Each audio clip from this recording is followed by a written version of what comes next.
l'expulsion faite par les militants du MRC et certains cadres de l'opposition. La réponse visiblement apportée par les pouvoirs publics, c'est que cette attitude est liée au fait que, un, il y avait risque de trouble de l'ordre public, il fallait anticiper, et deux, c'était une réunion qui n'a pas été déclarée.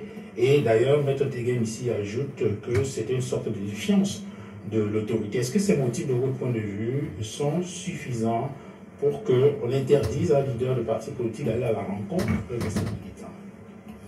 Alors, tu vas au-delà de la réunion qui était prévue au siège. Il faut dire qu'on a toujours connu dans ce pays des accueils triomphants, triomphales autant pour moi. Des accueils triomphales qui n'ont jamais fait l'objet d'une déclaration quelconque ou alors d'une interdiction. Le président Paul Biya, je crois, pendant tout son magistère, nous a offert des accueils populaires au niveau de l'aéroport de Simalène avec des militants et militantes du RDPC habillés en tenue du RDPC avec des tam-tams, des tambours, des sifflets, des artistes, des musiciens. Je ne sais pas si à chaque fois que le président de la République a toujours bénéficié de ces accueils, il y a eu préalablement des déclarations. À côté du président Paul Biya, on a vu cette semaine le leader du FSNC, M. Issa Chiroma Bakari, être accueilli par ses militants. Je ne sais pas si cet accueil a été déclaré.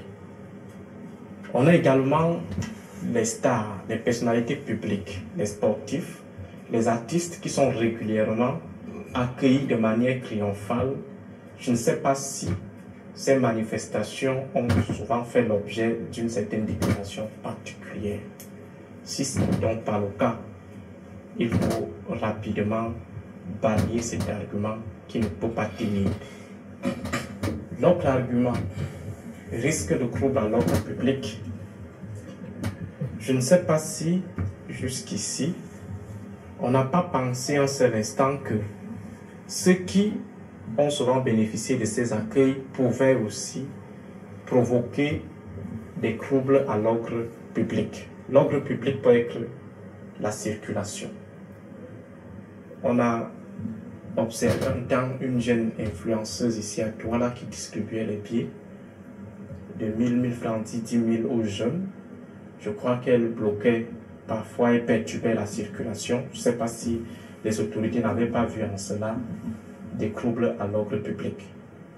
Moi, je crois que nous sommes dans des usages politiques abusifs du droit, du pouvoir et aussi du maintien de l'ordre. Et cette stratégie est la force et le propre du fonctionnement du bloc des fondamentalistes du RDPC. Je ne vais pas parler du RDPC de manière globale, ni du régime de manière globale.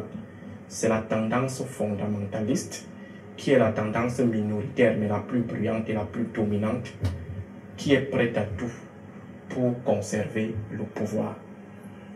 Pourquoi cet acharnement contre le MRC et son leader? Il faut situer l'affaire dans son contexte. Nous sommes en plein débat sur le mandat impératif, un débat qui a été initié par les laborantins de la tendance fondamentaliste à l'effet de préparer l'opinion à accueillir ou à accepter la forfaiture qu'ils sont en train de préparer, à savoir la disqualification arbitraire du MRC à présenter un candidat. Alors dans cette logique ou dans cette mouvance, le MRC apporte de manière implicite, de manière non voulue, une réponse à ceux-là qui pensaient un seul instant pouvoir faire passer leur forfaiture de manière incognito ou alors sans toutefois qu'il y ait une réaction en face. Je crois avoir discuté avec un aîné, cadre du MRC, aujourd'hui décédé, M. Abosolo. C'était à Ibolova. Il m'a posé la question de savoir, donc, comment tu vois cette affaire? Je lui ai dit, la seule réponse à ce débat inutile, inopportun sur le mandat impératif, la seule réponse sera la mobilisation de Paris. Si Kamto arrive à mobiliser, à provoquer le rapport de force, à montrer sa capacité à pouvoir apporter le répondant au cas où il y a des manœuvres arbitraires qui sont finalement mises en œuvre, le débat autour du mandat impératif va disparaître de lui-même. Pourquoi? Parce que ce débat ne relève pas d'un débat juridique, c'est un débat politique où les officines de la tendance fondamentaliste testent la capacité de riposte non pas du MRC, mais de tous les sympathisants, ceux-là qui croient en Maurice Kamto, qui croient que le MRC peut apporter le changement en 2025. Et je crois que la réponse n'a pas été bien accueillie du côté de la branche de la tendance des extrémistes, dont des fondamentalistes du RDPC, qui ont donc décidé d'initier un autre débat autour de la pertinence des voix électorales de la diaspora. Est-ce que la diaspora peut influencer une élection? Et à côté, on a initié un autre débat.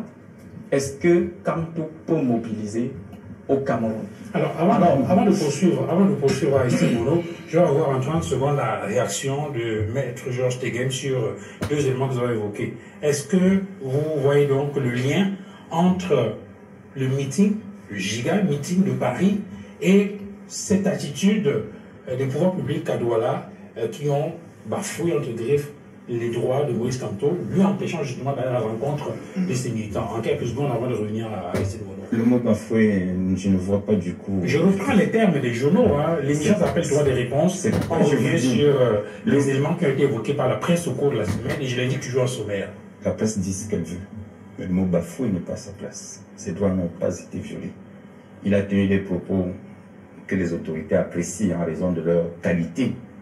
Je vous ai dit 90/054 leur donne des pouvoirs en leur disant ce qu'elles doivent faire. Alors lorsqu'elles prennent ces décisions, c'est tout à fait légal. Et quand c'est légal, il n'y a pas de faute. Deuxième chose que je veux dire. Le lien entre le meeting de Paris? Il n'y a aucun lien, de mon point de vue. Okay. Il n'y a aucun lien. Les autorités prennent des mesures parce qu'il y a un problème de maintien de l'ordre qui se pose, et elles prennent des mesures qui s'imposent conformément au pouvoir que la loi leur donne. Je vais également dire un mot. Parce que le docteur Mono également, en se trompant, a dit un truc tout à l'heure. Il faut lui répondre. Lorsqu'il dit qu'un président de la République mobilise, lui il mobilise, c'est son pouvoir. Lorsqu'il dit qu'il rend un meeting populaire, je vous invite, docteur, à lire le livre du ministre Mbala Tamara. Le président de la République a convoqué un jour dans son bureau, il lui a dit: êtes-vous au courant de ce membre du gouvernement qui, lorsqu'il rentre d'une visite à l'étranger, se fait attendre à l'aéroport? Convoqué, lui dit: dites-lui qu'il n'est pas président de la République. C'est pour vous dire que les pouvoirs reconnus au président de la République ne sont pas reconnus à tous les citoyens. Le président de la République, c'est une autorité et il a un pouvoir de souveraineté. Très bien, pour continuer. Heureusement que j'ai pris la peine de dire qu'à chaque fois, il est accueilli, non pas par les Camerounais, mais par les militants de son parti. Je crois que j'ai été clair là-dessus. Les militants ne sont pas des Camerounais. Ceux qui ont accueilli Kamto ne sont pas les Camerounais. Alors, je disais ceci. Un deuxième débat a été initié. Est-ce que Kamto peut mobiliser au Cameroun? Alors, l'opportunité de son arrivée à Douala et de la réunion prévue au siège de son parti, pas dans la rue, a été donc saisie par ceux qui voulaient apporter du répondant. Je ne crois pas que Kamto a eu à tenir un discours pour dire à ses militants: sortez. Je ne crois pas. Ils ont donc apporté du répondant. Alors, confus, honteux et confus, le bloc des fondamentalistes a décidé d'user de la force publique, d'user de leur position de pouvoir pour faire obstruction à l'expression de la popularité de Maurice Kamto.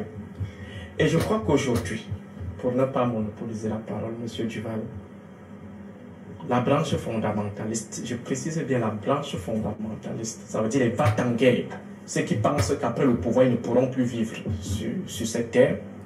La branche fondamentaliste est dans un dilemme qui répond à une question fondamentale. Comment ne pas avoir Kamto sur notre dos en 2025? Ou disons, comment on peut continuer à conserver le pouvoir après 2025? Alors le dilemme, c'est le suivant. Quel est le meilleur risque? Quel est le moindre mal? Provoquer une crise préélectorale ou attendre une crise post-électorale? Tout ça dans le cadre de l'élimination arbitraire, soit par la disqualification, soit par un autre hold-up électoral. Et je crois qu'aujourd'hui, ils sont dans l'embarras et sont en train de voir dans quelle mesure ils peuvent finalement trouver une option moins risquée. Parce qu'il faut le préciser, il est incompréhensible qu'un parti dominant qui se dit dominant fort soit à s'investir avec autant d'énergie dans la disqualification d'un adversaire qu'il considère comme le petit poussin. Comment se fait-il, je vais revenir sur cette image, que Francis Ngannou, sûr de sa capacité de battre Grand Prix, va se mettre en évidence, déployer toutes ses énergies pour qu'on disqualifie Grand Prix du combat. Pourtant, il suffit tout simplement d'une petite claque pour que Grand Prix soit mis KO. Il faut donc dire que, contrairement à ce que Maître Tekem venait de dire tout à l'heure, le RDPC a peur. Le RDPC veut trouver la meilleure astuce pour battre Kamto, soit avant les élections en le disqualifiant, soit après les élections en procédant à un hold-up électoral. Et ils sont en train de chercher le meilleur risque, ils sont en train de tâter le terrain. Et je crois que ce qu'on a vu à Paris et ce qu'on a vu à Douala, ces deux événements peuvent déjà situer les uns et les autres sur le fait de disqualifier arbitrairement Kamto est un risque, est un danger. Je dis bien un danger, je parle en tant que chrysologue. C'est un danger, ça veut dire que le bloc des fondamentalistes, s'ils aiment le Cameroun, si les partisans de cette tendance-là aiment le Cameroun, je les supplie, état même major, de laisser Kamto aller aux élections. Et peut-être jouer sur l'option du hold-up électoral. Alors, Edmond Kamgia, il y a donc une polémique qui est née de ces événements du week-end dernier à Douala, alors que les militants du MRC soutiennent que les droits de leur leader politique a été bafoués,